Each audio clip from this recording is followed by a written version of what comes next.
Social media Instagram रे तलाक देले प्रधानमंत्री झीओ आसतु जानिबा यार सर्विसेज खबर विषय दुबई रो शासक और संयुक्त अरब एमिरेट्स तथा यूएई रो प्रधानमंत्री मोहम्मद बिन रशीद अल मखतूम झीओ सोशल मीडिया रे तलाक देइछंती। 2 मास तले मां होइतिबा मोहम्मद बिन रशीद अल मखतूम झीओ शेखा महरा बिन इंस्टाग्राम रे स्वामी शेख मना बिन मखतूम को तलाक देइछंती।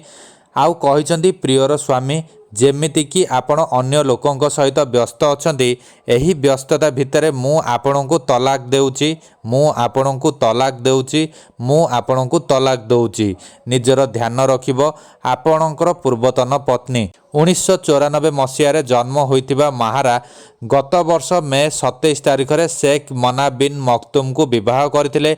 विवाहर 5 मास पर से अंतसत्वा थिबा खबर को सोशल मीडिया जरिया रे जणाइथिले। एमिति कि से तांकर अल्ट्रासाउंड स्कान रो फोटो इंस्टाग्राम स्टोरी रे शेयर करी कहिथिले केवल आमे 3। एही क्रम रे स्वामी को छाड़पत्र देबा परे महारा तांको झियो हिंद को सहित एक पोस्ट शेयर करी कहिसंती एबे आमे 2।